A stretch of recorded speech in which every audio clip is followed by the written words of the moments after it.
আমার channel মুনমুনস video and শর্টসে তোমাদেরকে স্বাগত। আজকে আমি যে রেসিপিটা শেয়ার করছি সেটা হলো আমলকির আচার। আমলকিটা বাজার থেকে আনার পর আমি ভালো করে ধুয়ে পরিষ্কার করে নিয়েছি, এরপর কেটে নিচ্ছি। কাটার পরে কিন্তু ধুলে হবে না। কাটার পর আমি 2-3 ঘন্টা মতো ফ্রিজে রেখে দিয়েছিলাম যাতে জলটা সোক করে নেয়। একদম ঝরঝরে শুকনো হয়ে গেছে, দেখেই বুঝতে পারছো। এখানে আমি আলাদা করে নুন মাখাইনি, নুনটা আচার করার সময় অল্প একটু দিয়ে দেবো। প্রথমে আচারটা তৈরি করার জন্য একটু মশলা লাগবে, সেই জন্য মশলাটা করে নিচ্ছি। এখানে 5 ফোড়ন নিলাম, গোটা ধনে নিলাম, 2টো শুকনো লঙ্কা, অল্প কটা গোলমরিচ নিয়ে হালকা ফ্রাই করে নিলাম। তারপর এটা মিক্সিতে খুব বেশি মিহি করব না, একটু দানা দানা রেখে দেবো। এরপর আচারটা কীভাবে তৈরি করছি দেখতে থাকো। এখানে 2 চামচ সর্ষের তেল, অল্প একটু 5 ফোড়ন দিয়ে আমি আমলকিটাকে একদম লো ফ্লেমে ভেজে নেব। যেহেতু আমলকির মধ্যে ভিটামিন সি আছে প্রচুর পরিমাণে, বেশি আছে এটা রান্না করা ঠিক হবে না, সেই জন্য একদম লো ফ্লেমে রান্নাটা করতে হবে। ঢাকা দিয়ে আমি বারবার ঢাকা চাপা দিয়ে নাড়াচাড়া করে নেব, তাতে আমলকিটাও সিদ্ধ হয়ে যাবে আর ভাজাটাও ভালো হবে। দেখো পেস্টটা এরকম রেখেছি, এরকমই দানা দানা থাকবে। আমলকিটা একদম সিদ্ধ হয়ে গেছে, এই পর্যায়ে দিয়ে দেবো গুড়টা।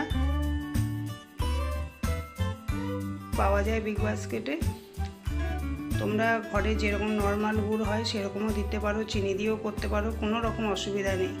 আমি এরকম গুড় দিয়ে করছি, আর একটু চিনিও এর সাথে আমি অ্যাড করব, সেটাও তোমরা ভিডিওতে দেখতে পাবে। আর একটু গুড় লাগবে, সেই জন্য আরও 2 চামচ গুড় দিলাম।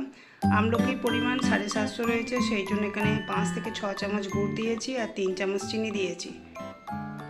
মিষ্টিটা তোমরা নিজেদের স্বাদ অনুযায়ী দিয়ে দেবে। সামান্য নুন দিয়ে দিয়েছি, আবারও ঢাকা দেব। আর আঁচটাকে একদম লোতে রেখে বারবার ঢাকা খুলে নাড়াচাড়া করতে হবে। এইভাবে আমলকি আচার তৈরি করলে খেতে খুবই ভালো লাগে। যখন দেখবে একদম শুকনো হয়ে গেছে, সেই পর্যায়ে একদম শেষের দিকে মশলাটা দিয়ে দেব। দেখেছো একদম শুকনো হয়ে গেছে, দেখে বুঝতেই পারছো।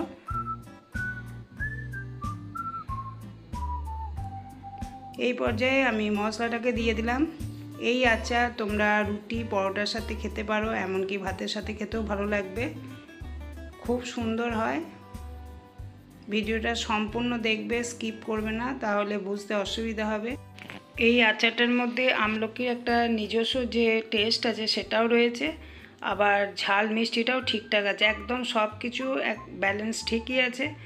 আর দারুণ একটা ফ্লেভার এসছে মশলাটা দেওয়ার জন্য। আমি যেভাবে আচারটা বানালাম অবশ্যই বাড়িতে ট্রাই করো এবং আমার কমেন্ট বক্সে লিখে জানাবে যে আচারটা কেমন হয়েছে। পুরো ভিডিওটা দেখার জন্য তোমাদেরকে অসংখ্য ধন্যবাদ। এইভাবেই আমার পাশে থেকো আর আমাকে সাপোর্ট করো।